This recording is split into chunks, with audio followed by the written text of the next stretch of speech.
pleasant good evening, ladies and gentlemen.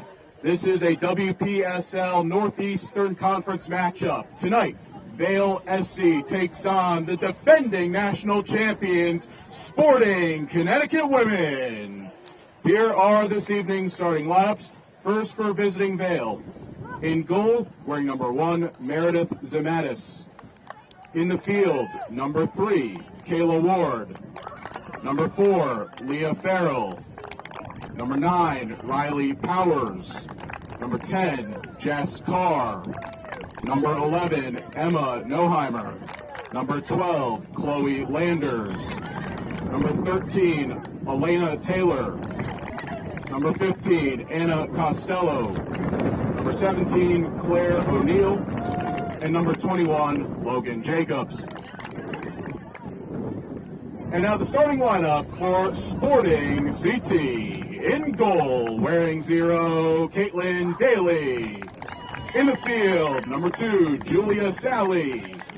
Number 3, Greta Brunello.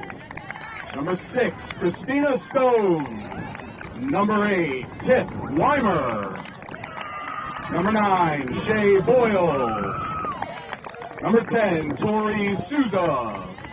Number 21, Kylie Carlos. Number 36, Tanner Cahalan. Number 67, Giovanna Dionizio. And number 77 is Aubrey Copa. At this time, if you are able to kindly rise and remove your hats, we play the national anthem, United States of America.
Thank you and enjoy the match.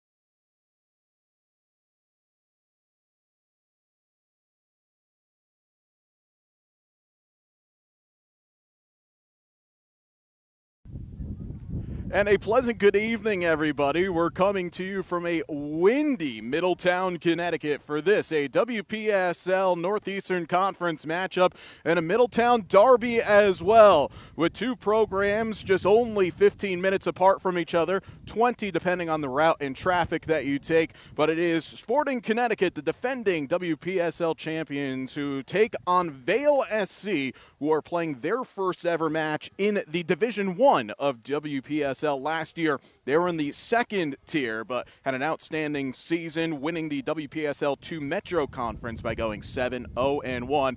But Sporting Connecticut, an outstanding debut season in WPSL, winning the national championship, just dropping one game in the process. For our entire Bluegill production crew, I'm JJ Duke. Thanks for spending your evening here with us, as well for those who are watching on WPSL TV, as this is the WPSL East Region Matchup of the Week, which is brought to you by U-Stars Group. It'll be Sporting going from left to right on the screen with their brand new black jerseys with, shall we say, the pink-colored numbers going from left to right, and Vale in their road red with the gray bottoms. We are underway here, floodlights alive here at CCR, and we're underway. If you missed the starting lineups, we'll give them to you numerically, but before that, Tori Souza gets in behind for Sporting. The home team looking like this. Caitlin Daly is in goal. Then numerically in the field, Julia Sally wears 2. Greta Brunello wears 3. Christina Stone once again returns. She wears 6. Tiff Weimer garnered many accolades in the WPSL last year. All national postseason tournament, all East region, and all conference as well. As Aubrey Kolpa gets in behind. Now Tanner Cahalan, one of the newcomers to this roster. Kolpa, a little 1-2 that's cut away. Shea Boyle in the back wears 9. Tori Souza, as mentioned, wears 10 as a free kick will come here to Sporting. Kylie Carlos, 21. Tanner Cahalan, 36. Giovanni Dionizio wears 67. And Aubrey Kolpa wears 77. A free kick to come here for the hosts. In goal today for Vale is Meredith Zamanis, a current Holy Cross product. We'll give you all the listings for all the different colleges that these players are currently playing with or are alums of, but it'll be Weimer to go for goal.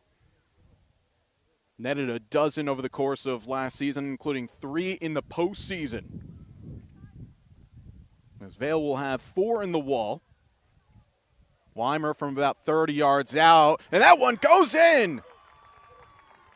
Inside 2 minutes, the champions are on the board.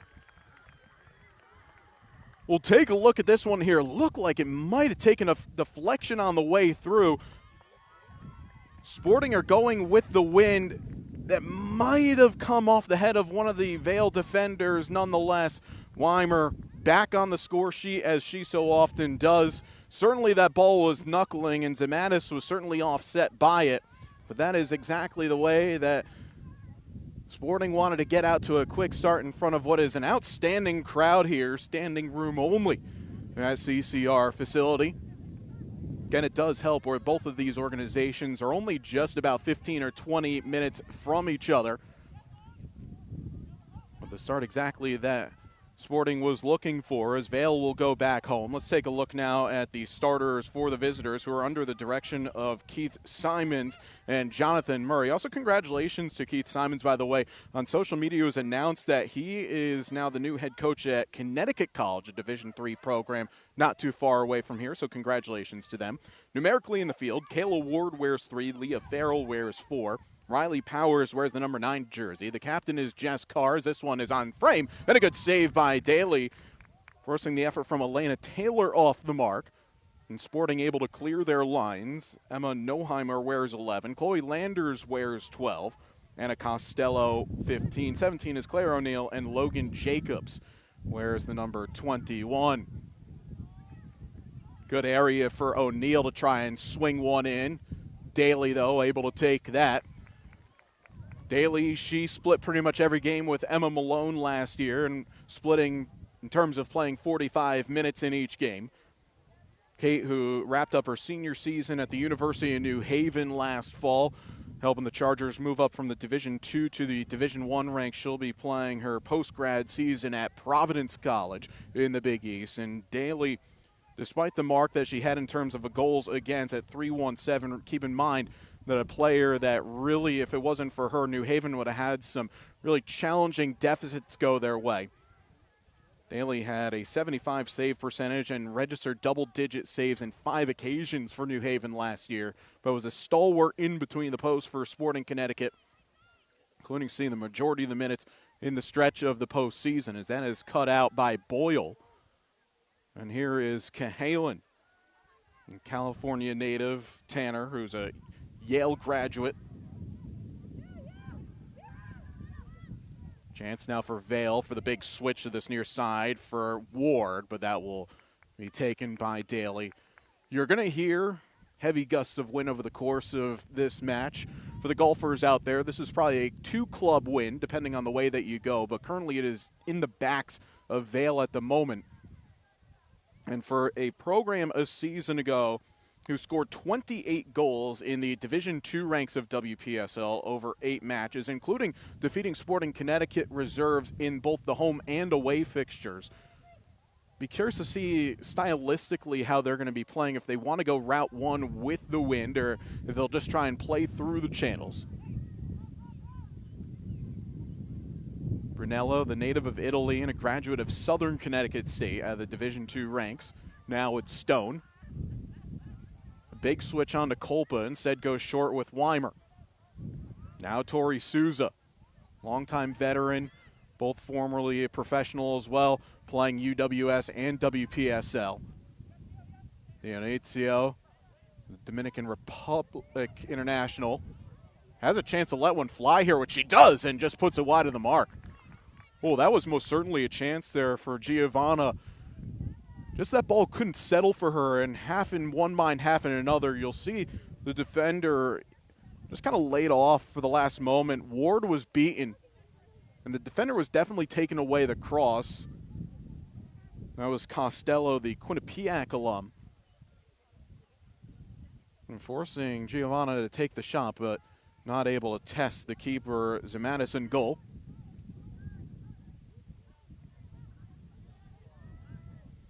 Good press from Sporting.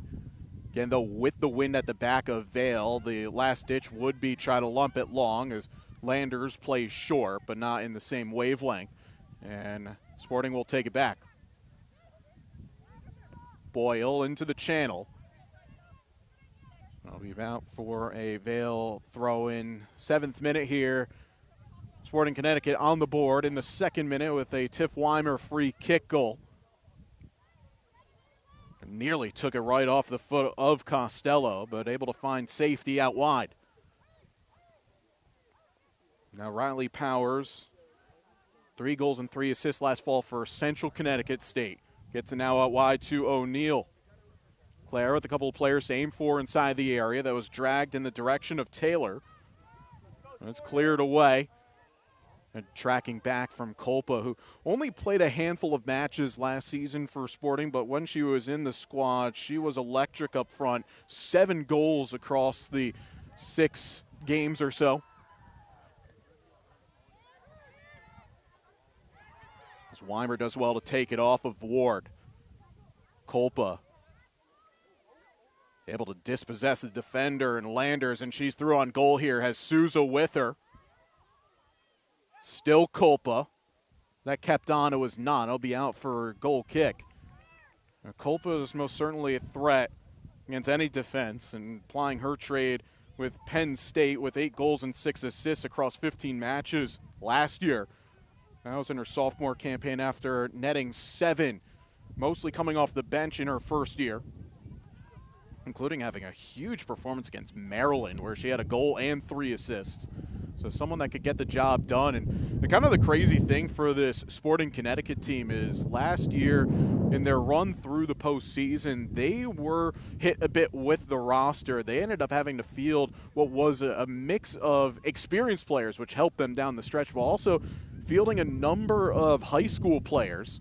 But still, the quality that this program has, there was never really a drop in talent or in the style that which they played. And you look at the score lines, the only challenging game in terms of the score line that they had was that match in the East Region Final against Pennsylvania Classics, where that game changed literally during a hour-long rain delay up in Buffalo. Or that regional tournament was played up at Niagara University, and then Sporting came out and really just put down the foot down into that second gear, and were able to find what they needed, and then went down to Oklahoma and just barnstormed their way to the national championship. There'll be a throw here for Vale over by the far corner flag. As again, you're hearing the wind absolutely howl into our microphone.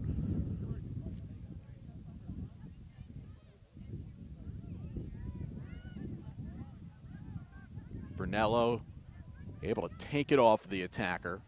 Not much distance behind that clearance. This will just go out for a throw right in front of us here. The good news for Sporting is just they have a big returning roster from a season ago, and where their returners not able to come back for various reasons, a couple of which moving up to the professional ranks overseas. There's depth and quality in numbers, and the connections that they have with a number of universities in the East region, where they can just pick the best players that want to come and train at this extremely high level. They're always going to be a threat, no matter what type of 20-player roster in a game day that they can put out. as Brunello is able to deal with that ball. Kolpa, elegant first touch, nearly sending Weimer on her way, but the referee's going to bring this back for a foul here as Souza got clipped. Referee trying to see if there was an advantage on, but the ball out wide was cut out. Appreciate that refereeing there. Can't not quite say the same about, well, this is a little bit niche, but the Scottish Premiership in their second to last match of the regular season, I should say. Get back to that thought in a moment. That is a poor back pass that Boyle is able to recover. But yeah, Celtic get a odd handball in the 97th minute, end up winning that match, and it's going to send up the scriptwriter's dream first for second against Hearts on Saturday, but the referee questionable there. Good judgment here on not playing the advantage, bringing it back. If you can hear the undertones in my voice, as a neutral that loves a story, Hearts winning the Premiership would be outstanding. It's been 41 years since anybody outside the old firm on the men's side winning it. The fact that we're going to have a final day drama is going to be outstanding, as Sporting will play out of the back here with Brunello. That's a dangerous pocket pass taken away by Noheimer. It's a better save by Daly. Well, that was a chance there, and Kate Daly able to parry that wide of the mark. Yeah, it's that little pocket pass in the middle looking for Cahalan. And Noheimer does ever so well to get a good strike off, and that was headed for the corner. Emma, a native of Oxford, Connecticut, playing at Southern New Hampshire, which is a Division II program in the Northeast 10 Conference. Again, Sporting wanting to build out of the back here, but playing literally on their own end line. But Boyle does ever so well, nearly finding Dionizio. And now Stone will look to find a pass. Nearly every Vale player, bar one, inside the attacking half. Carlos able to find an option, but a better dispossession by O'Neill, the URI product. Now Ward. Stone able to intercept and goes back home. Definitely the elements are playing a factor here over the course of this match. The good news is, though, for the hosts, they will have the wind at their back over the second half, but they're not a team that wants to play long. They will keep it on the floor. Well, that's a bit of a rash tackle from Noheimer, a former Southern Connecticut State player, then moving up to the Granite State for her sophomore year, but still in the same conference. Great ball to find Souza. At her step, though. Now Taylor. Heavy Yukon influence in this game as well. Elena, previously a forward for the Huskies, then moved to defense. Another former Yukon player, and Landers able to clear that away. But Taylor's someone that is there for the big occasion a couple of years ago, scoring the double overtime game winner in the Big East Championship game to lift Yukon to a conference trophy in the NCAA tournament. Showing versatility that she can do a job at a number of positions. Kolpa trying to get around Jacobs. Now Dionizio, another former Husky, also a former Yale Bulldog as well, as Weimer to the back post, the header across off the bar, but a flag comes up anyways for offside. However, that was a pretty delivery to a great area. All starts from Cahalan just nipping in there. Tight, but Souza might have been a step off, which is why the assistant on this near side put the flag up. But that is the danger of when you have the wind at your back, because you just want to go auto default to just playing it long into a channel. That's better, though. Boyle in a foot race with Powers. And the referee is able to spot that, and it's back over to Sporting Connecticut. But yeah, if you take your foot off the eye off the ball, and literally the foot off the ball for a second, the concept of if you want to just play direct with the wind at your back, or you're thinking, no, play it short, Sporting are happy to have that high press nearly won it a couple of times in good areas, but also Daly had to come away with an outstanding save on the opposite side where Vale were able to force a counter press. Souza. Hanlon does ever so well. Better step from Jess Carr, another UConn player, and the captain of this Vale SC squad. Three-time All-State as well as Southington High School. And that's the beauty of these two teams, very local flavor. There is a ton of outstanding players both at the club and high school level that came and plied their trade to their various colleges. We're talking about the literal best of the best in the state over the last 5 to 10 years. You are looking at it. That is an outstanding ball towards Ward. She has one in the box, but a wasteful cross as O'Neal going to make that darting run to the near post. That's better here from Vale, who have experienced a bit of success down this near left side. Now, for those unfamiliar in WPSL, there is roll-on, roll-off subs. As Stone, that is a handball. There's a flag up, and yeah, this should come back for a free kick, and it is. Unlucky, one of those situations, ball played hand, but it wasn't an outstretched position. An opportunity here for Vale to once again ask a question of Daly and goal. With Weimer scoring from a free kick inside of 2 minutes, a chance here for Carr to negate that early tally. This one is just about a perfect distance with a little wind at the back as well. 28 yards away from goal. As Daly will ask for 3 in the wall. It's Carr, but over the bar. Difficult one again with that wind. Looking to drive that one, and just so you could see the shoulders flying ever so slightly back.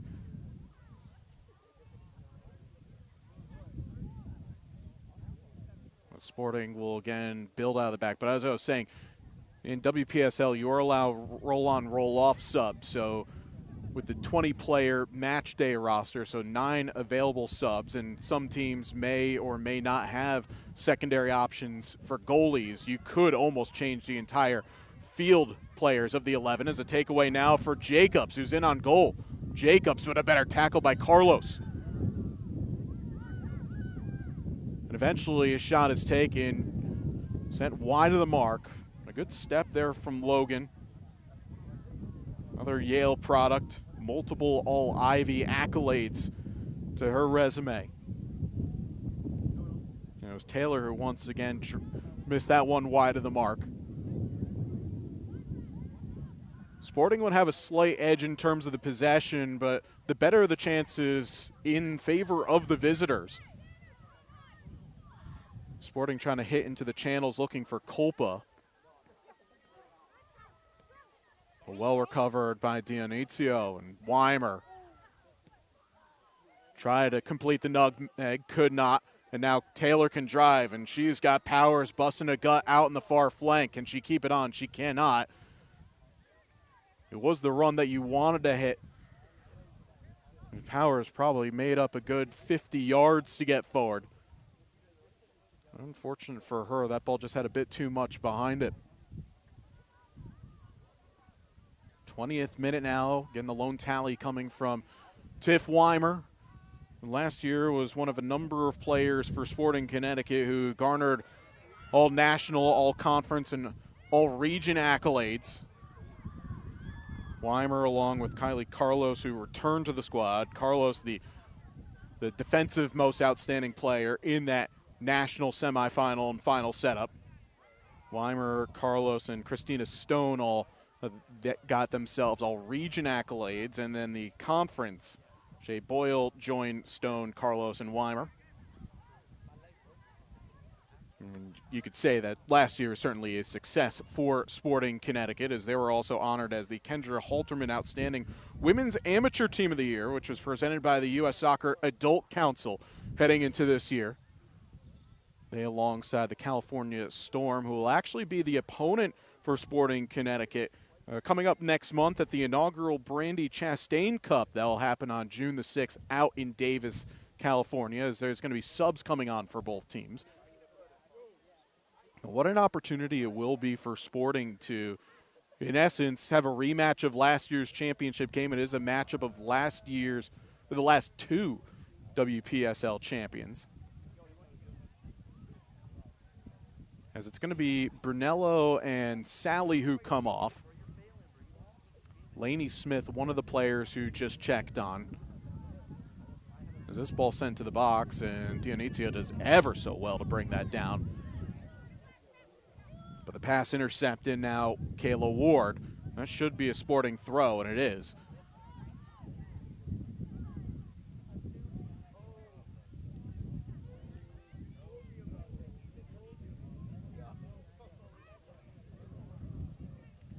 Oh, that was a late one there as Boyle gets upended. First real decision for our center referee tonight, but just a warning for Claire O'Neill. Boyle a little bit slow to get up after that one. That big switch over the top, easily going to be caught up in the wind.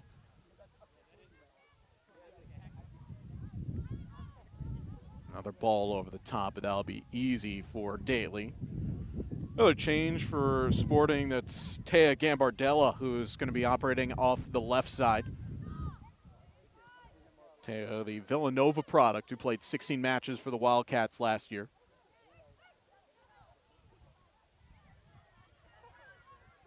That's a great step by Farrell, a Cheshire native, plays at UVM. Weimer trying to reverse that into the path of Kolpa, but a bit too far, as Mattis will take it, who's been not really busy ever since the Weimer goal in the second minute. And Dionizio having the other good chance, dragging it wide just a few minutes later. Ball into the channel looking for Taylor. Daly had to be quick off of her line to clear it.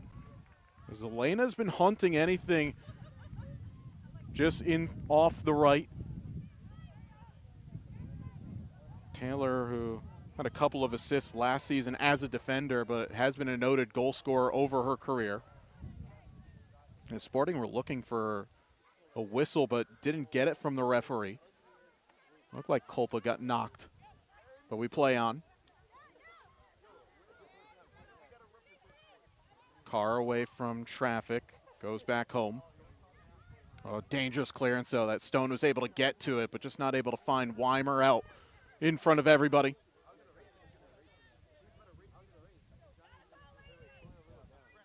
Now here's Ward. 5 assists last season for CCSU, along with a pair of goals. They're now caught out of position here, but it does well enough to recover. Now, Kolpa might be in here. Flag will stay down. Has Cahalan coming to the back post, but it's Kolpa on her own at the moment. Kolpa with a chop inside, but a better tackle from Chloe Landers. That is outstanding from the former UConn player. Had to be brave in that situation, leaving the feet like that. Clip the attacker, and that's most doubtably a Stonewall pen. We'll take a look at this back here. As Kolpa often will lose her mark with moves like this, a little inside out, but this is a great recovery tackle. Did get a little piece of the player, but well after the ball.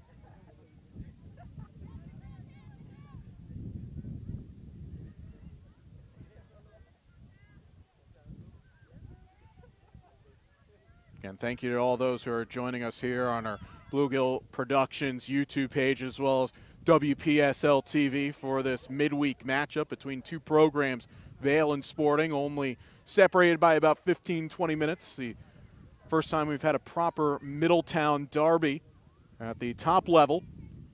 And Vale moving up from the WPSL 2 Metro Conference last year, faced Sporting Connecticut in home and away fixtures last year, winning both of them. Now moving up to this level this year, an organization who was established back in 2018 and has over 1,500 youth players and playing an outstanding facility, the Middlesex Health Stadium, which is where these two teams will meet up towards the back half of the season, as Vale do have a couple of subs ready. That also was called as a goal kick. It looked like it came off of Dionizio, and yeah, you could see Carr giving it to the official there. Also off camera there, Kolpa and Landers having a nice laugh over that last moment inside the Vale penalty area. Well, these two teams, of course, rivals in this league, but have played with and against each other for many, many years in terms of individuals, whether it's at the club or the college levels. Weimer will pick this up, and ambitious to say the least, but player of Tiff Weimer's pedigree, never afraid to shoot from any range. You never have to give her a second invitation as well for the former professional playing in WPS and NWSL and overseas in Finland, Sweden, Denmark, and Brazil. Has been a conference MVP both in UWS and WPSL. A good touch from Cahalan to find Smith. The UNC Greensboro product, and now Weimer out wide. Kolpa's asking for it early. Still Kolpa goes on trying to take it off of Costello. On Kolpa with the nutmeg, and it's cleared away.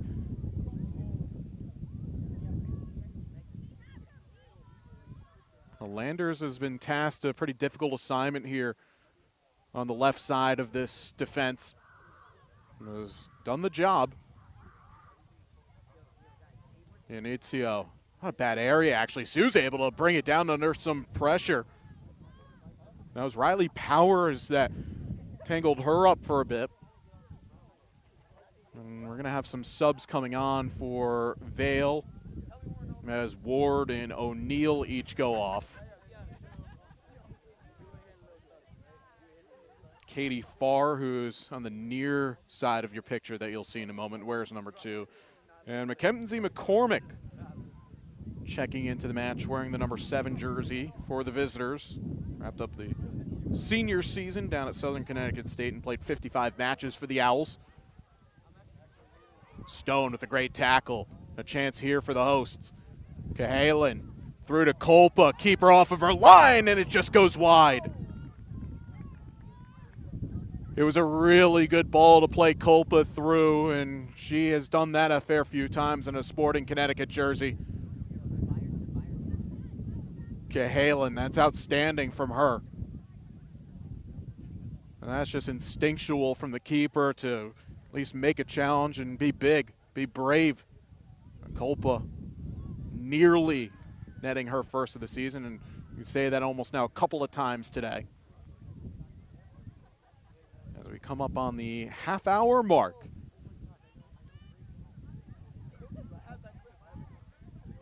Sporting have started to grow back into this match now after scoring the early one. Free kick goal from Weimer in the second minute. Had a second chance not far after that from Dionizio, but Vale started to find their way into the match. Kaylin Daly forced into making a really good save off of Emma Noheimer. And Taylor came close a couple of times. But now the hosts have very much on their way back on the forefront here. It'll be a free kick for Weimer. There's 4 in the area. Again, that is what the wind has provided, in addition to the fact that Sporting are going right into the teeth of it, but it's been swirling at times as well. Souza, great strength. Souza with the left. Ball is bobbling on this artificial surface, but Zumatis with the save.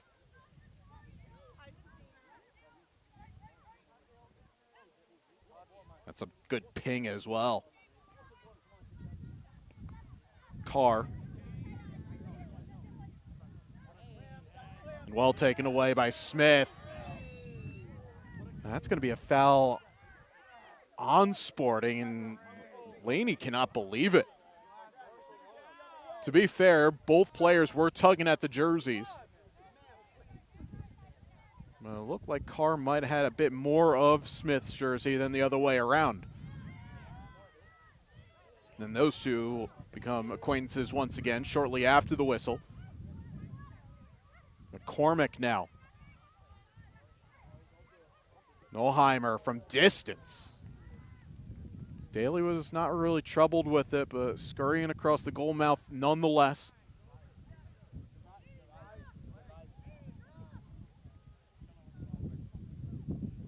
Emma Noheimer not afraid to let it fly from distance in her first season and only season at Southern Connecticut State, a goal and 3 assists, and was part of the NE10 All-Rookie team before moving up to Southern New Hampshire. I don't think that's how Boyle wanted that to go, but it nearly worked out. Carr into the channel, but that is where the wind will play. But if this is rugby, that's an outstanding line out, putting it right into the corner. Or perhaps American football, that is a coffin corner punt. I mean, literally that ball went out at the flags.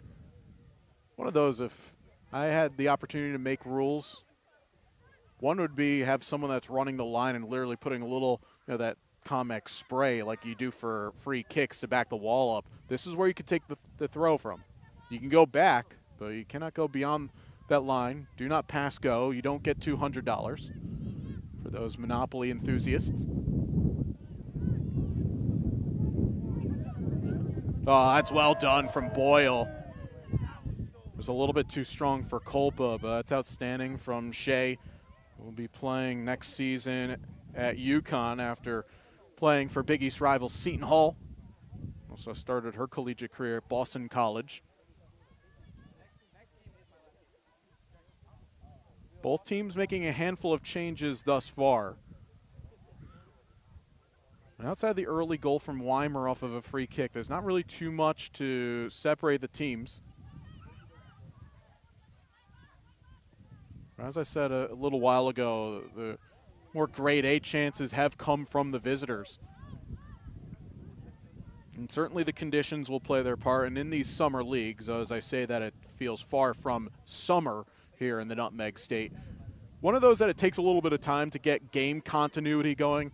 Both of these teams have been practicing for quite some time, with colleges allowing their players to depart campuses after finals. But once you get into early June and you carry on through the rest of that month, that's where you start to see a little bit better flow from these teams.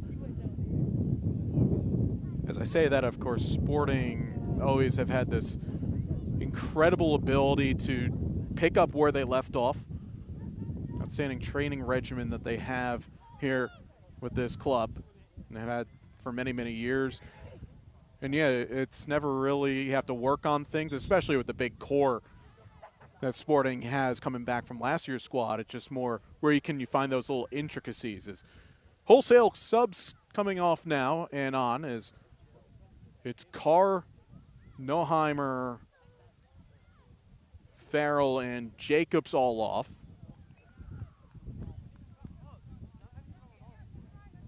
You see Kelsey Landers on the field for Vale. Also, there's a number 8 on the field, and naturally I was never given it a player number 8. So we'll get that to you in just a second.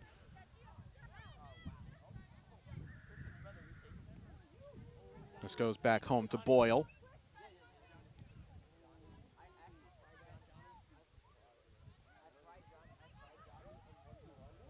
Emma Leparco wears 6 in the back line, also checking onto the field.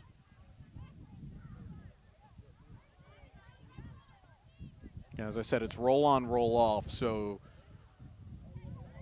players need a little bit of a breather. You have options to come off the bench.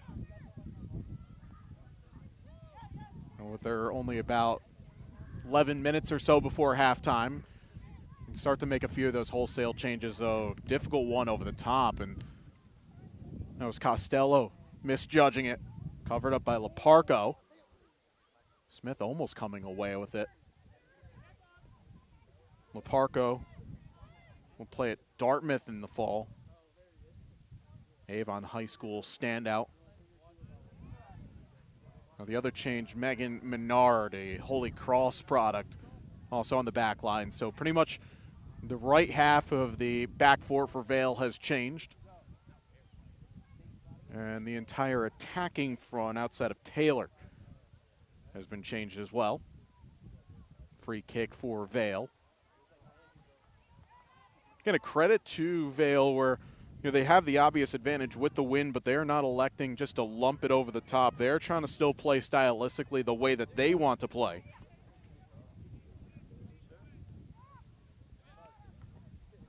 Well, that's a giveaway. Another pocket pass that doesn't go by way of Sporting want it. Okay, 8 is Sophie McCarthy. That was not given to me prior to the start of the match. McCarthy, another UConn player.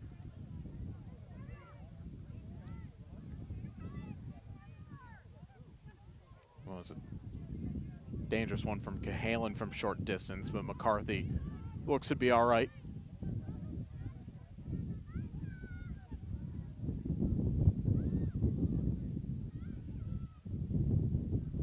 Daly. Now Souza is dropped in. Stone. Not a bad idea. That was intended for Smith, but it goes out wide. Kolpa on the left. Bar down. Did it cross the line? And it's put away nonetheless. Lainey Smith was able to finish off the job. Kolpa the one that rung it right off the crossbar. And Sporting double their lead in the 37th minute. Oh, this was an absolute rocket off the foot of Aubrey Kolpa. The question is, did this cross the line? Ooh, I'll tell you what, that was actually not far off. Could we actually run that back and see if that went there or not? This goes down into the dubious goals category.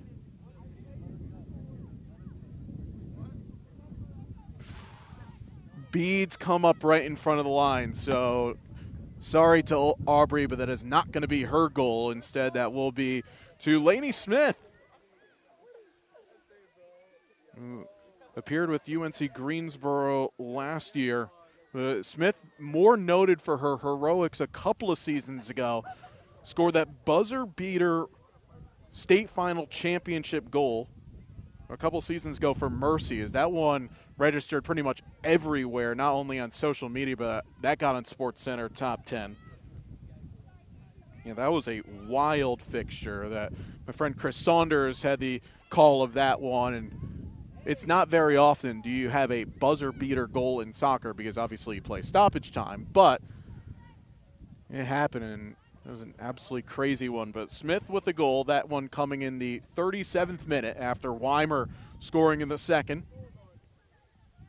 And the hosts very much right where they want to be here on this opening fixture of their 2026 campaign of the 8-team Northeastern Conference. A little bit of a new look, and we'll dive into that over the course of the second half, where we're going to have some familiar faces in the conference and some new faces and some new places to travel as well, as Souza trying to link up with Weimer.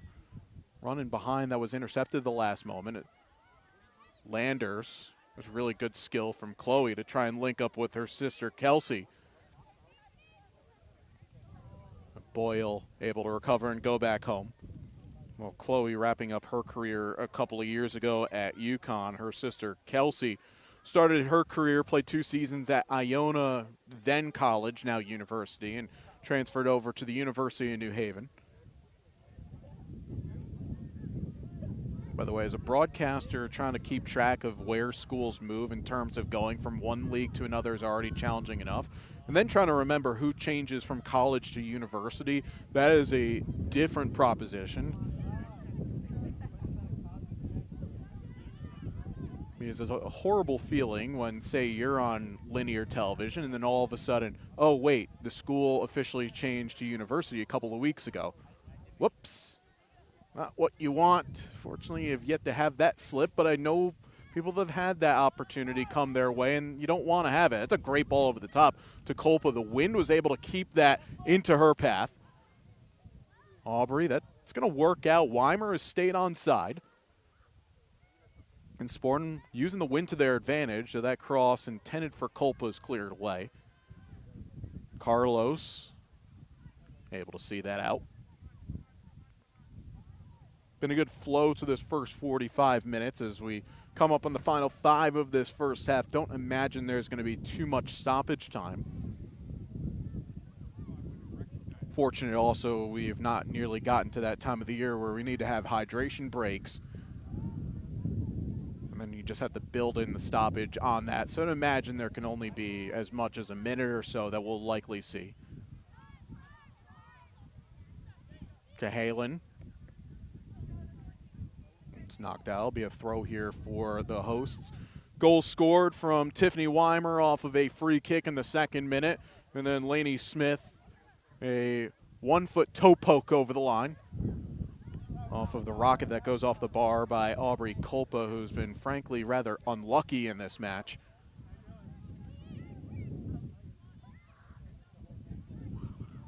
Well, that's a threat that the Sporting team can provide. Is there's a lot of players that will hit the back of the net. Last year, well over a dozen different goal scorers. And again, it really does not matter for Matt Cameron as well as Tiff Weimer, who's a player coach for this team. Whoever they have available, they know that that's a player who could do a job. As that's not a bad effort. It was curling wide. Daly was not fussed about it. But Elena Taylor, once again, has proven to be a real danger through the seam of this Vale SC attack.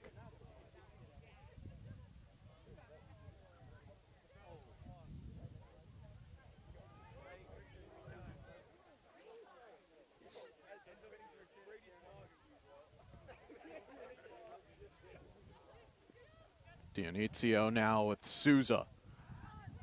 That pass, though, batted away from Chloe Landers. Mentioned UWS. There's actually a bit of a flair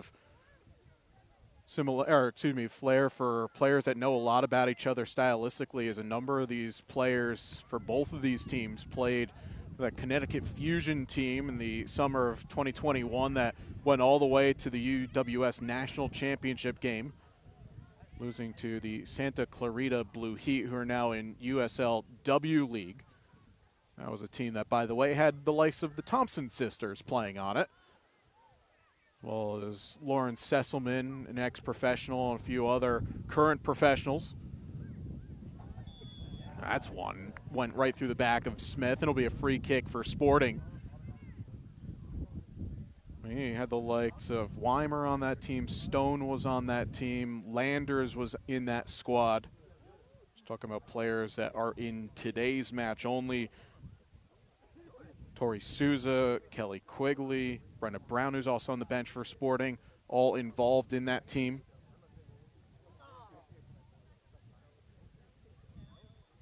As Weimer clip this, looking for Kolpa. Zamatis spills it, but is able to recover on the second. Dangerous ball over the top there. Meredith does ever so well to take it on the second. Also, you're just about to see coming into picture Melina Ford across the way getting warm. She'll likely see the second half. And I can also see on the opposite side of the Sporting bench, that would be Emma Malone, who is getting ready to come on. Something that you'll see fairly regularly in these summer leagues, you'll have goalies that will split halves. In player availability, sometimes you may not have that second keeper, but when you have both, you're likely going to share the workload. In terms of minutes, you have one goalie that gets a lot of action and then the other doesn't get anything.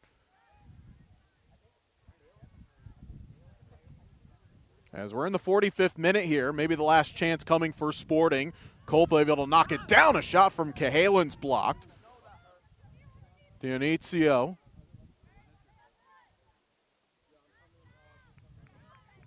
And Vale to clear it away. Maybe one last chance for them going forward with only a few seconds left before halftime. McCormick trying to get out wide against Boyle, but Shea, it's comfortable defending for her.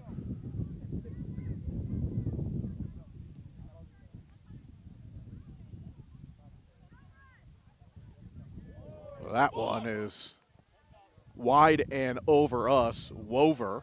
That'll be a throw for Vale.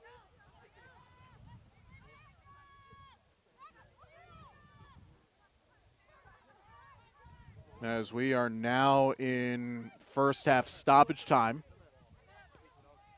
Haven't quite gotten a signal from the center referee how much time there will be, as that was a hit and hope, but Daly was able to take it. Elena Taylor once again. The referee has whistled, well, at least looked at the watch a couple of times.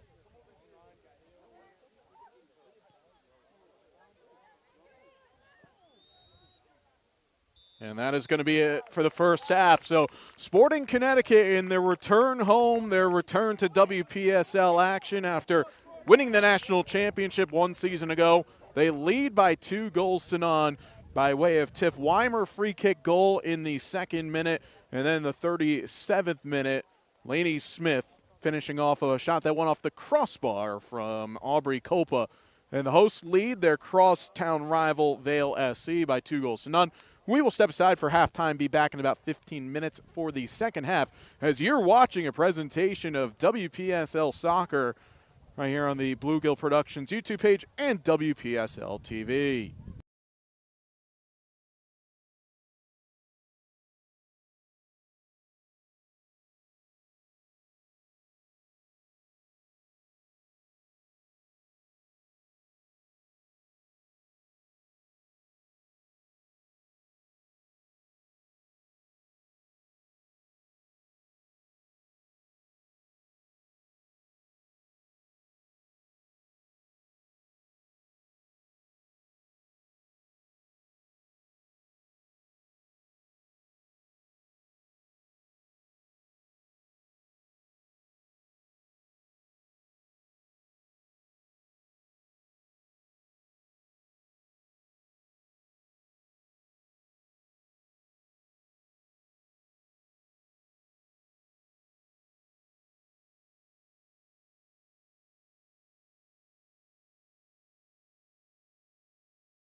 And welcome back here to Middletown, Connecticut. Just a few moments ready before we start the second half of this WPSL matchup between Sporting Connecticut and Vale. JJ Duke here with you topside of what has turned out to be a little bit more of a chillier CCR facility.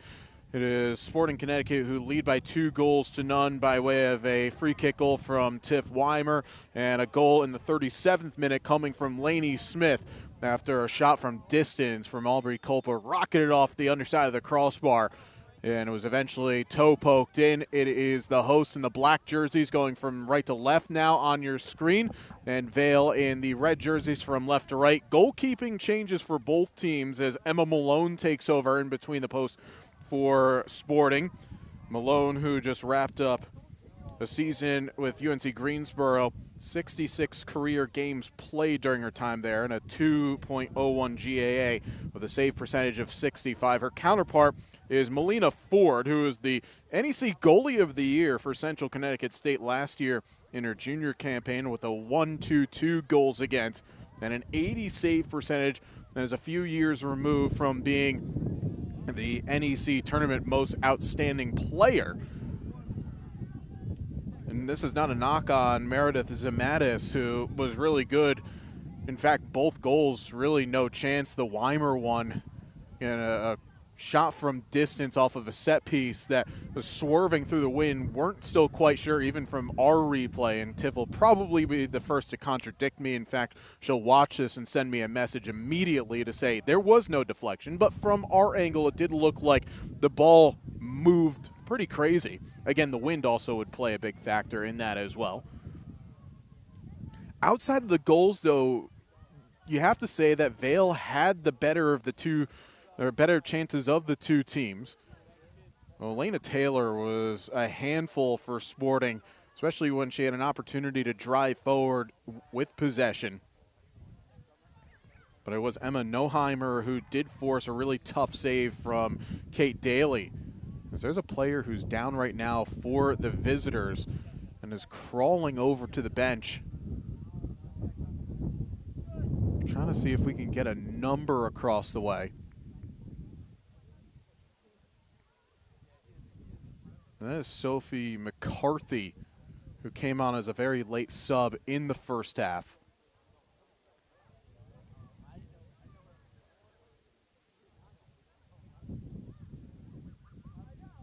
About approximately 47 minutes into this game. That's going to have to be an early change, it looks like, for Keith Simons and Jonathan Murray. We hope for all the best there for McCarthy. Trying to look across as well to see any other changes from halftime in terms of players that started the match. Again, you are allowed roll-on, roll-off subs here in WPSL, so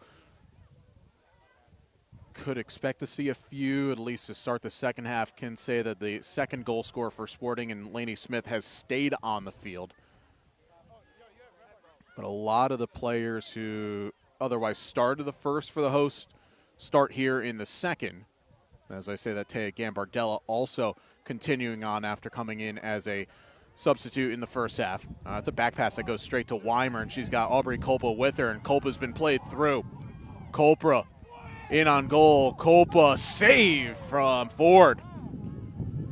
Ooh, it looked like Aubrey kind of opened up and showed that far corner a little bit, and Melina coming well off of her line to cut down the angle.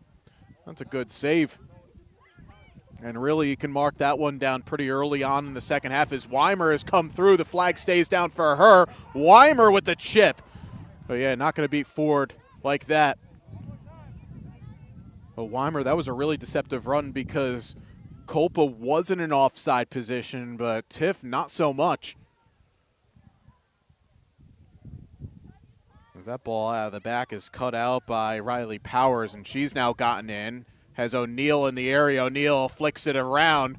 It's scrambled behind. This should be, it's going to be a foul. It was Giovanna Dionizio is the one that gets fouled inside the 6-yard box. Here's that last chance, though, for the hosts. Well, the first here from Kolpa. Yeah, it's just great positioning from Ford. Looked like Aubrey did show the far post, and then here's the second immediately after, but chip, but not so much the dip, just right at the keeper. Weimer's had a fair few chances. I thought originally when Weimer picked up that ball before sending Kolpa through, because with the wind at her back and Ford was off of her line, would she go for the lob from 40? That is a foul.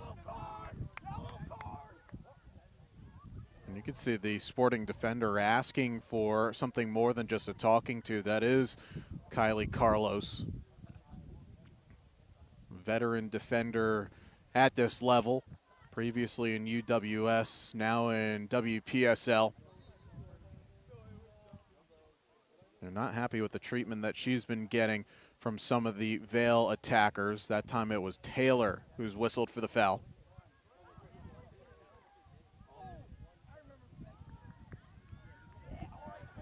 Sporting trying to play direct out of the back, but that goes straight out for a throw.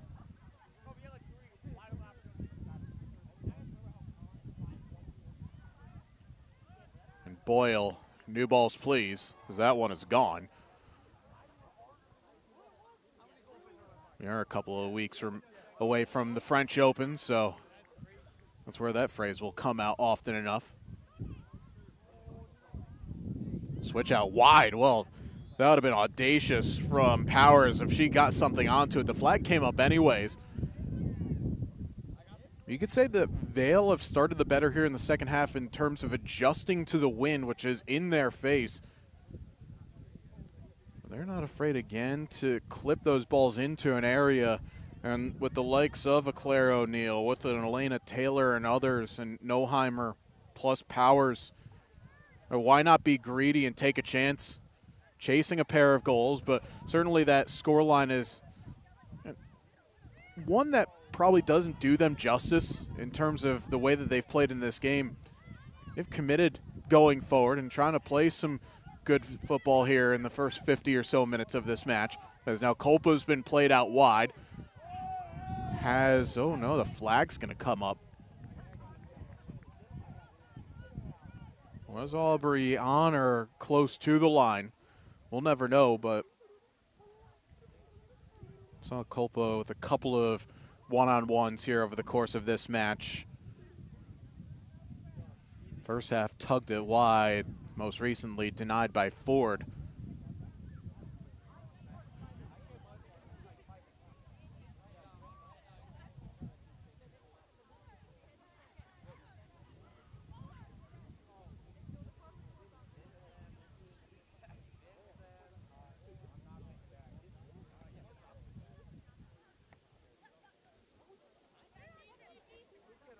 Jacobs.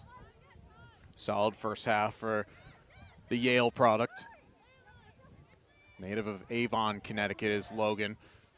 Carlos able to step up here and looking for Weimer, who was onside, but a bit too much on that. But now a chance here for Sporting to set up the counter presses. Everyone's been waved forward. And Sporting also operating with a very high line as well. They have dropped in almost with Stone in there as a third center back, 5 at times. Inviting a little bit of pressure, but trying to hit on the break. And you expect that a little bit of a response here from the visitors, chasing those goals. Can you get through the first 10, 15 minutes or so and then get back to your style?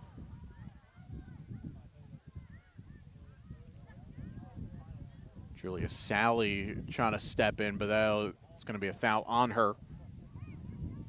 Sally, a native of Durham, Connecticut, playing her first season at Southern Connecticut State. Another one of those players on the Sporting roster, apply their high school trade at Mercy High School. Set piece here for the visitors just inside their own half, but even with the win, they're asking for plenty bodies forward, though Carlos, bit of a backheader, is able to come away with that. It was cleared out for a throw. We'll be taking quickly. Will look like Powers is going to take it quick. Instead, actually, it's for the host. I thought for a second that was off of Sporting.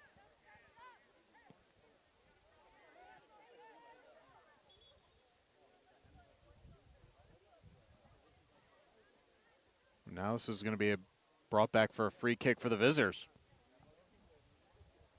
Handball is the call, slightest of ones. Well, that's dangerous from Jacobs, and forced a bit there from Anna Costello, the Quinnipiac alum, and a couple of time MAC champion. Nice turn from Noheimer, and she gets her jersey tug. This is going to be a free kick, and it'll be a card as well coming to Shea Boyle. And even through the teeth of the wind, this will be a chance here for the visitors to ask a question of the second half goalie for Sporting and Emma Malone.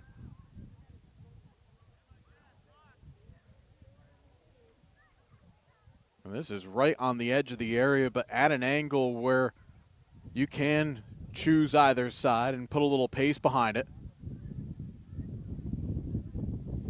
Taylor standing over this, and it looks like she is the one that's pacing it off. Actually, no, it looks like she has walked away from it.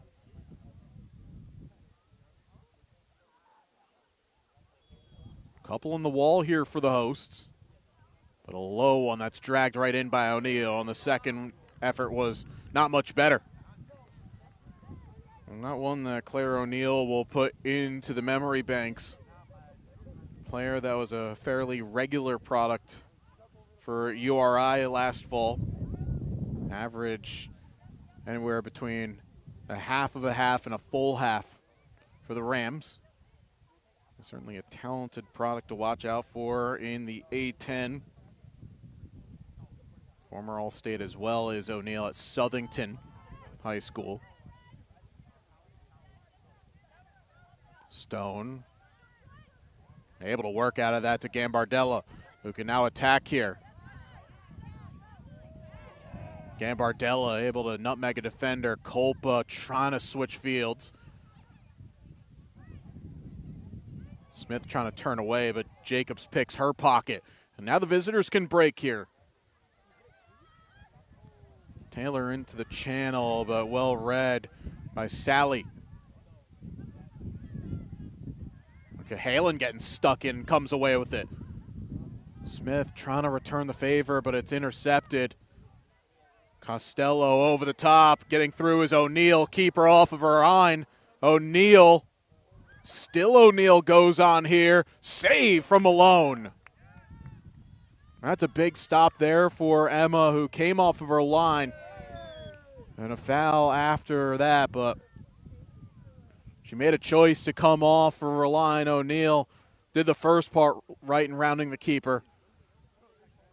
A credit to Shea Boyle, who again is playing on a yellow card, taking away the initial angle. And then Malone, lack of a better term, was just able to fight off that chance.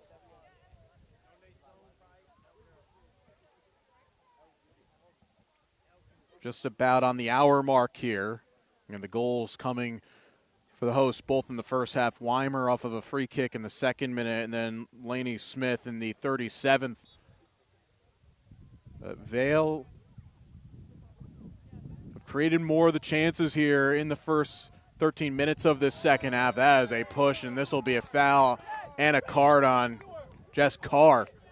No, excuse me. Was this pointed actually back? It's on, not on Carr. I'll get the number there in a second. That's on Jacobs.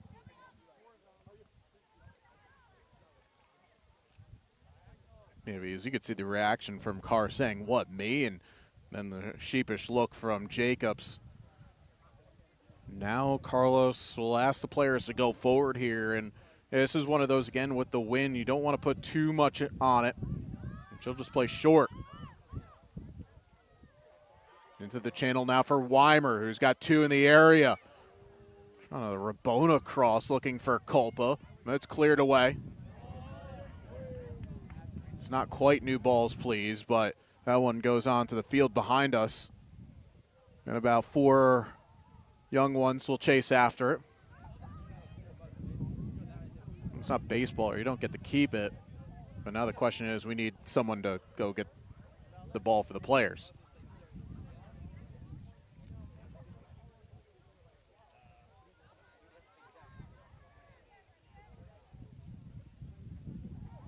When Weimer gets hit from behind, this will be a free kick.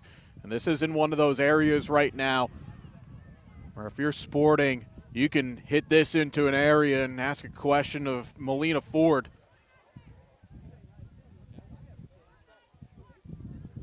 You could probably send the house here if you're Sporting.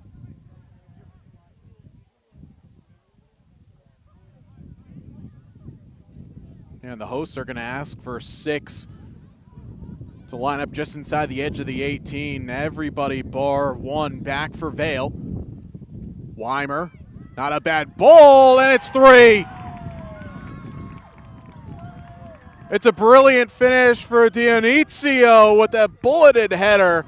Great service from Weimer, and the defending national champions are in cruise control on this windy Tuesday evening.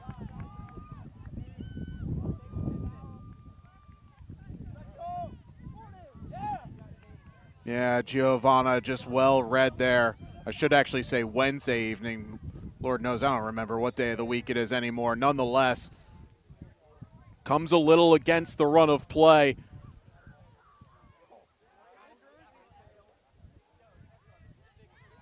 Matt will make sure to add that out in the postgame. At least make myself sound a little bit sane here as Matt Bodie alongside me, freezing just about. Weimer trying to turn the corner. But with that being said, though, that's one of those, a bit of a needless foul from the visitors in an area where you really shouldn't be getting stuck in like that.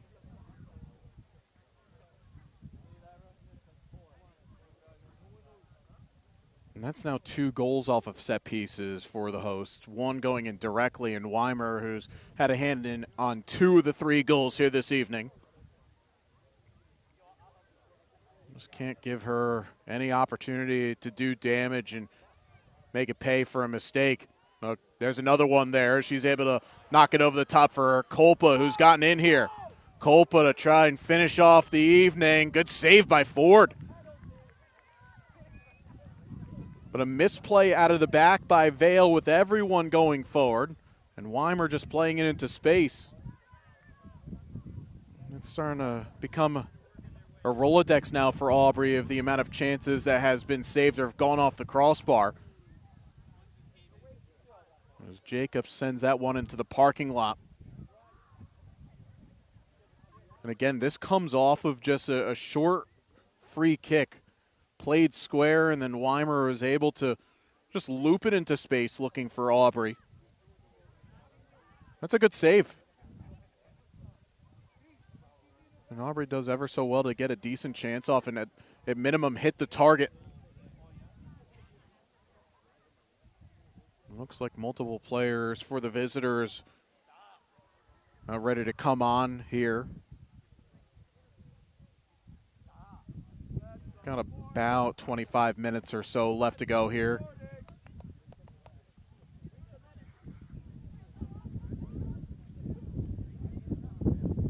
Smith. Oh, that's well done. Looping it over Carr.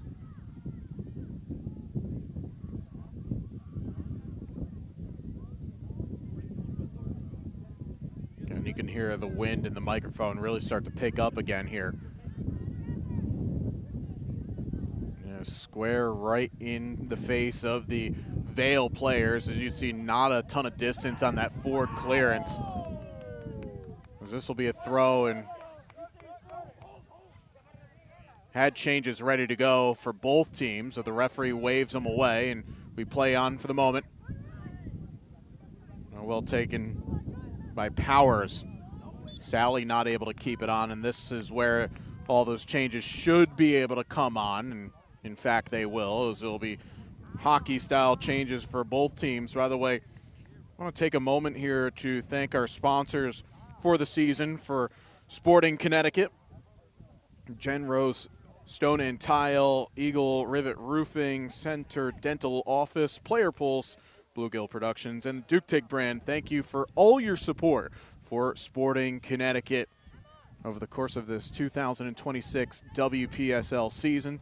You also see the brand new jerseys that are sporting this evening.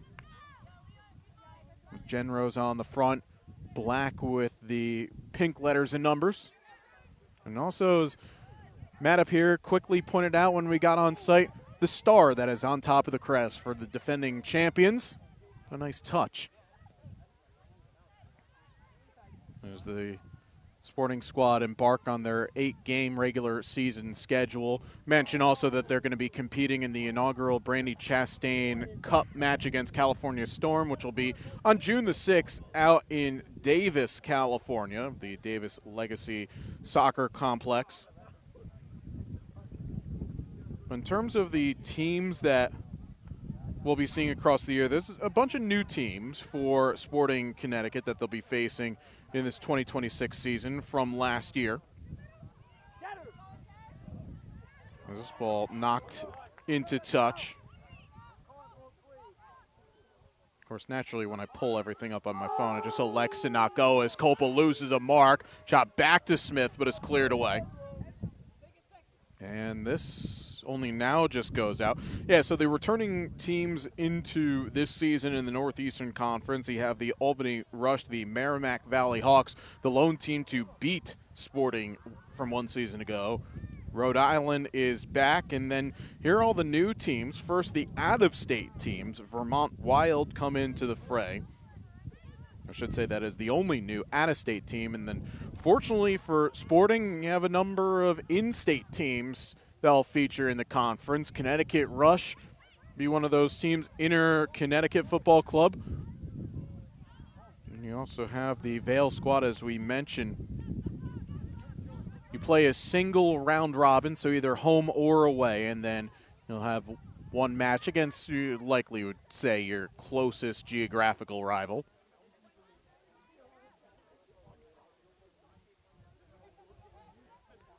And for these two teams, they will meet up later on the season in about that 15 to 20-minute drive across Middletown, as this is lumped over the top. Carlos slices that away, and now Claire O'Neill will drive forward. Lana Taylor out wide. This is good here from the visitors. Ward across, but no one was there making that run. Taylor. But now there was a delayed offside flag that came. It was a really good move from the visitors, but it comes to an abrupt end. And the return meeting at the Middlesex Health Stadium will be on Saturday, June the 27th at 7 p.m. That's the last scheduled road match of the season for Sporting. They wrap up their home schedule, a late one on July the 2nd, an 8 p.m. kickoff. Have to imagine, though, you schedule it that late because, well, it's July. It gets hot. So rather not have players have to play through what could be 90-degree heat because, what was it, last year when we had the crazy storms that came through here at CCR between the New York Shockers and Sporting. It was about, I think, 86 degrees at kickoff, and then we had the big storms that came through, which saw the shortened version of the game come to an end. They only played about 65 minutes or so, and that ball is gone into the shrubbery across the way.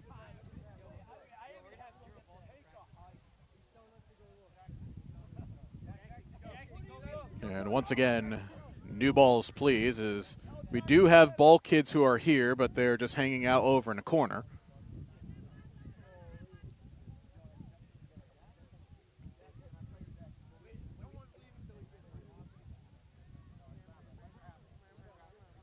Understandably so. When you need to warm up, you just huddle together. I get it. I'm here for it. It's here in the gantry at CCR.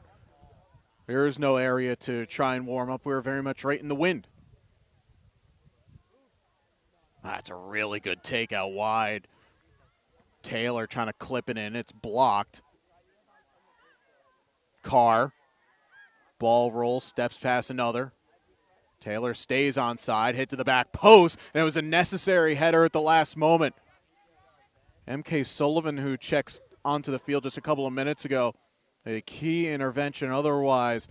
It's likely through a free chance on goal as a change will come here for the visitors as Costello comes off.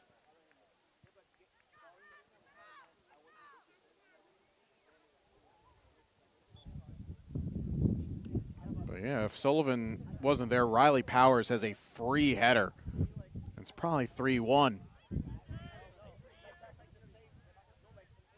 And Smith does well to beat one, trying to clip it over the top.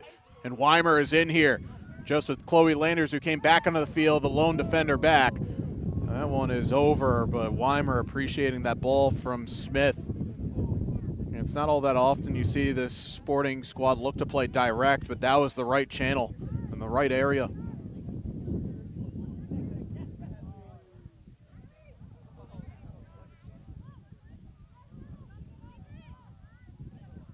Stone, who is the metronome in the midfield for Sporting Connecticut, run that role really well over the last couple of years. A University of Hartford graduate, and put up absolutely ridiculous numbers in her last couple of seasons with the Hawks. Stone, who is the National Division III leader in assists in the 2024 season with 25 of them. Someone that can pick apart a pass, but here it drops in just a little bit deeper.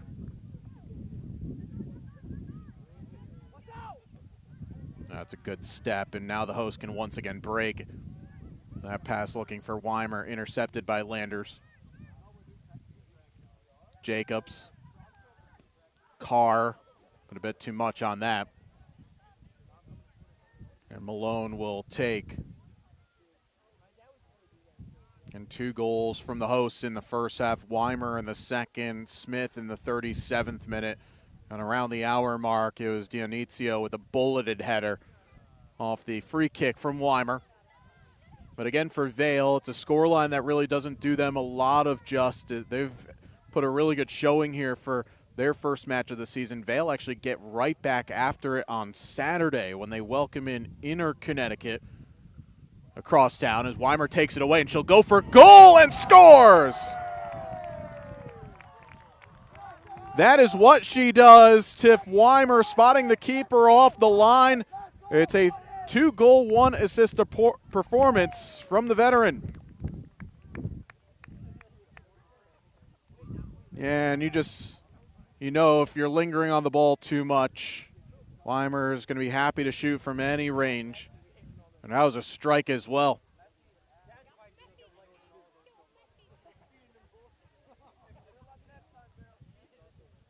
And again, while I said the scoreline is a little bit unjust for the visitors, but the goals are coming from mistakes now. And giving up a free kick that allowed Weimer to swing it into a great area, and then you linger on the ball. And that's happened a fair few times here in the second half. And again, when you have to go for broke when you're chasing a game, you're going to be susceptible. If you make a mistake, you're not going to have numbers in behind. As that ball flicked in behind, Weimer is deemed onside here. Can she get the hat trick? But right at Ford. Well. I think Weimer thought that Ford was a little bit off of her line, but instead she was central. That's where the ball went. But like in basketball, shooters will shoot, and Weimer will just keep on shooting. And by the way, the Knicks have won 7 in a row. Have it. And I'm not even a big fan of basketball, but you know what? I'm someone that, well, I should say I'm a fan of basketball, the college game. Stop watching the NBA when all we do is take 63s a contest. Look out. Nope. Never had it. But do note that I had the camera covered. As now wholesale changes are going to come on, and to make up for not getting a ball back onto the field quickly across the way, we had 3 just pile on a second ago. It was Carlos Culpa are off the field. And Weimer as well off. And Smith also off. It'll be a free kick now for the visitors. Grace Simpson on for the hosts.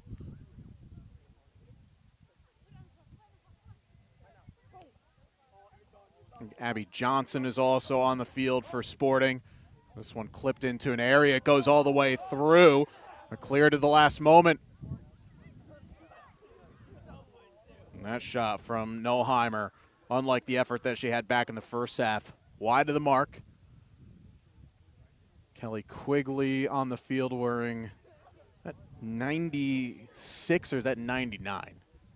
If it's 99, got questions. No, Judge. No, it's 96. Okay, we're good.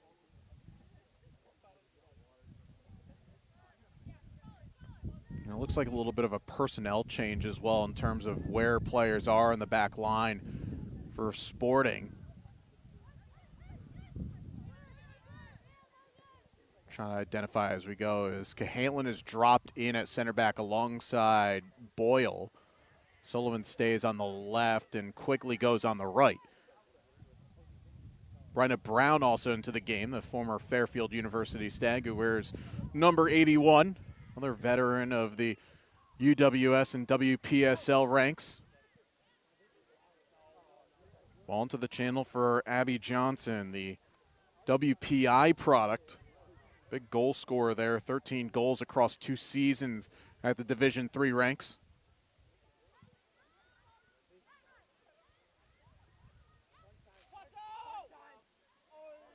Sullivan does well to step up and knock that out for a throw.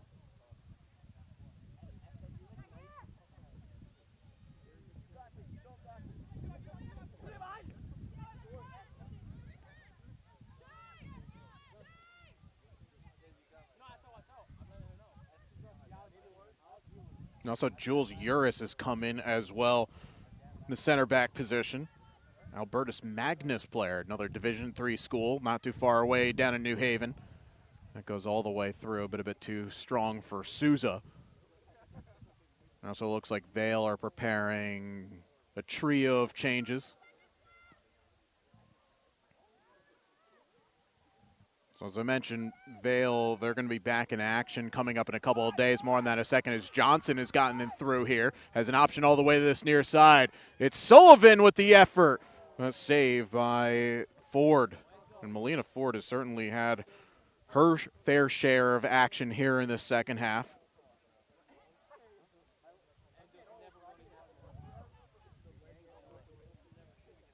MK getting up from this left side position. When you're looking at what Sporting have coming up, they will make the trip down to Milford, Connecticut to take on Inner Connecticut. So the 3 Connecticut teams in essence kind of playing just a triangle to start the season, with Inner going to Vale, then hosting Sporting. And then Sporting will stay on the road next Sunday. They'll take on Rhode Island before returning here on Sunday, May the 31st, to take on Vermont Wild. Bit of an interesting one because obviously for a lot of us we're very familiar with Vermont Green on both the men's and the women's side. The men's, of course, winners of USL League 2 last year, and then knocked off Westchester in the first round of the Lamar Hunt U.S. Open Cup. And I know they have a women's program there as well. Was it Sam Mewis, I think, was the head coach of a couple of their exhibition games in the past. But Vermont Wild, that is a new one for us, so exciting to see that organization come down here in a couple of weeks' time. Ball into a decent area, and Vale are on the board. Riley Powers able to put that away at the back post. A consolation goal perhaps, but still one of a high caliber and high quality. And Powers has certainly been there or thereabouts all night, and it's just a really well-taken finish for the Newtown, Connecticut native. And no keeper stopping them, and Powers has had a couple of chances across this evening. Certainly is one that deserves that tally. Still with about 10 minutes to go in this one. Sporting obviously would have wanted the clean sheet, but the visitors have certainly worked for those chances this evening. As Sally, that's a late tackle there. The referee will wait for a second. Possibly for me, that could have been a yellow.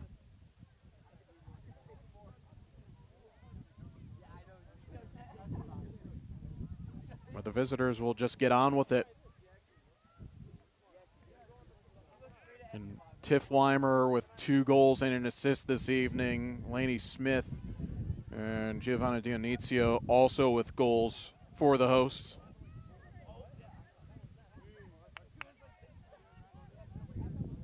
And again, expect goals to come from this Vale team where they've built up over the course of the years, local leagues, and playing in the second tier of WPSL last year where they scored 28 goals. Elena Taylor scored 10 in that division last year to be the top scorer in the Division II Metro Conference.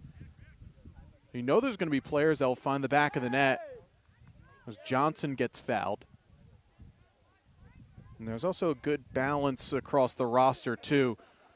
Just tonight, the hosts have been ruthless when they've gotten the opportunities. 8 minutes or so to go. Probably will have a little bit of time added on.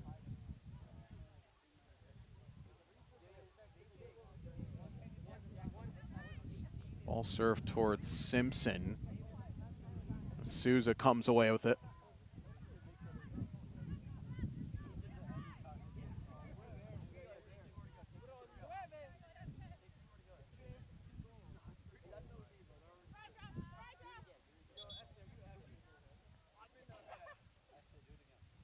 Vale are going to bring Taylor off here. And she has created chances. In fact, really all the front runners for the visitors have had their opportunities tonight. Or how this game would have changed if Noheimer puts that away inside of 10 minutes and Daly doesn't come up with a brilliant save. Game looks a lot, or in fact, far different than what you're seeing on the scoreboard. Malone coming up with a key intervention, couple of key tackles away late on from the host as well. But on the flip side, Melina Ford has made 5 really decent saves here, and a number of those one-on-one chances. So you could say for Sporting's side, they could have easily scored a half dozen. But in this league, can you finish your chances? And really in terms of if you want to make runs into the postseason, points on the board early, doesn't matter what summer soccer circuit it is, when you have teams that are still trying to figure it out, if you can grind out a couple of results early on in the season, you're set up for success down the stretch. You look at what Sporting did last season, and that was a 10-game regular season. Number of the teams that they faced early on, Rhode Island being one, the Shockers as well before that was the away match where they had to grind out the result at home against Merrimack Valley. Couple of slip-ups here and there. Probably the table looks a little bit different, but Sporting got more than enough help that they needed where they're able to secure that top spot with a couple of matches to go. But points on the board in what is, in essence, a really quick season. You don't play often 2 times in a week. You play probably just the one, but it gets to June really quickly. And the way that this season schedule comes about, that was a hard tackle across the way, by the way, well in. There will be a throw for Vale. If you can leave Memorial Day weekend with at least 6 points on the board from 2 or 3 matches played, you're in pretty good shape. Again, it's going to be really interesting to see what a number of these newer teams' rosters are going to look like and what players will pop in various squads.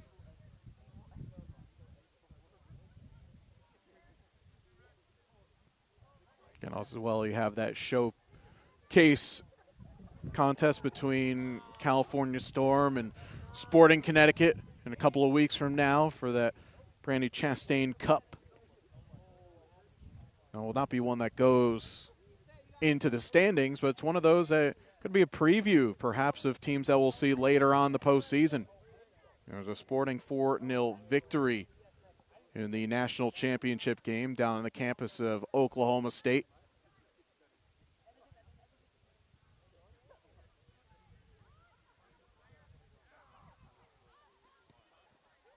It's not a bad area from Sullivan. Souza might be able to get to this, but Landers, that's composure from an experienced player. Now been deputized in the three of the center backs. But Boyle, equally as good. About 5 minutes left to go here in this, the first match in the Northeastern Conference. And Vale back in action in just a couple of days' time.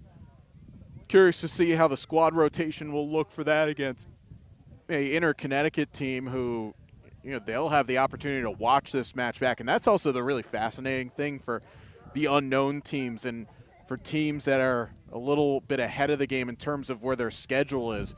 You can scout and you'll have an idea of what the opponent will look like, but the question is, what will Inter-Connecticut on the day look like? And the same thing could be said for Sporting Connecticut, where they'll find more about their opponent next Tuesday by watching the film on Saturday. But he can watch it all here on WPSL TV over the course of this 2026 campaign. Of course, the remaining matches here from CCR will be aired there, as well as the Bluegill Productions YouTube channel. Not a great ball out of the back that Sullivan's able to take. Johnson. There's a switch intended for Quigley. Now it gets there from Souza. First time ball, right towards Ford. So Melina Ford will probably go down a little bit unlucky in terms of the numbers against her. She, like the starting goalie and Meredith Zamatis, each conceding a pair of goals. Ford, far the busier of the two, and really actually of the four goalies that we've seen here this evening.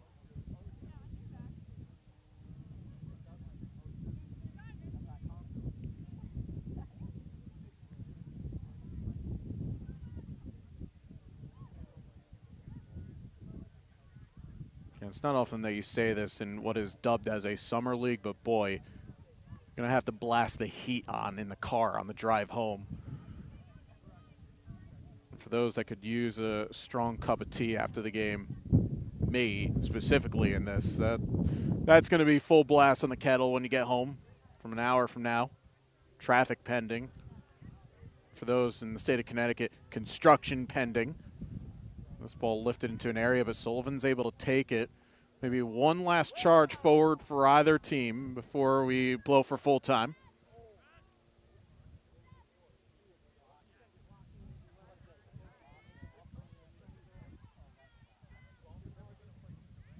Quigley does really well to take that down under a bit of duress. No one to go to, so the visitors back to it, but Simpson takes it off the player, and it's a 2-on-1. Grace Simpson through on goal. She's got options with her. Short to Souza, leaves it for Johnson for 5. There it is.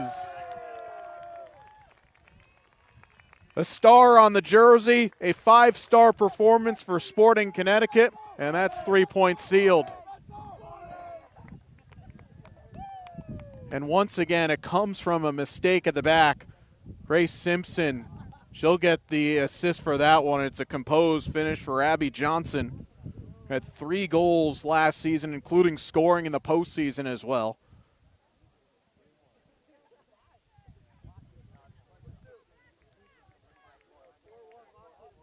And it's funny because last year we worked Sporting Connecticut's opener in WPSL, and they put 5 past Rhode Island. We said on that night it was a little bit of a flag in the ground performance. Well, if you thought that the reigning champions were going to let off the gas in this conference and in this league, perhaps have another thing coming.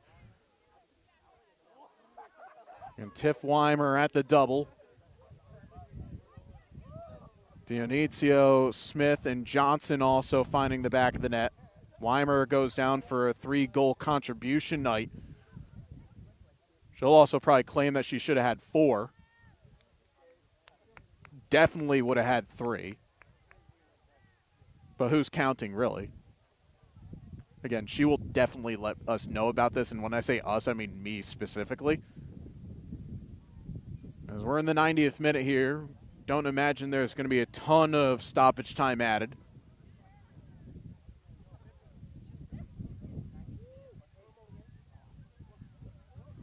And because of the fact that we have the roll-on, roll-off substitutions, I would not imagine that the referee is going to add a ton of time. We didn't have many major injuries, and in fact, the referee is going to blow, and that will do it. Sporting Connecticut kick off their 2026 season on a high note with a 5-1 victory over their crosstown rival, Vale. 2 goals and an assist on the evening for Tiff Weimer, a goal each for Lainey Smith, Giovanna Dioniccio, and Abby Johnson. A consolation tally for Riley Powers for the visitors, who will kick off their home schedule on Saturday when they take on Inter Connecticut. For our entire Bluegill Productions crew, I'm JJ Duke saying so long. You've watched a presentation of the WPSL on WPSL TV and the Bluegill Productions YouTube page. We will talk to you all next time.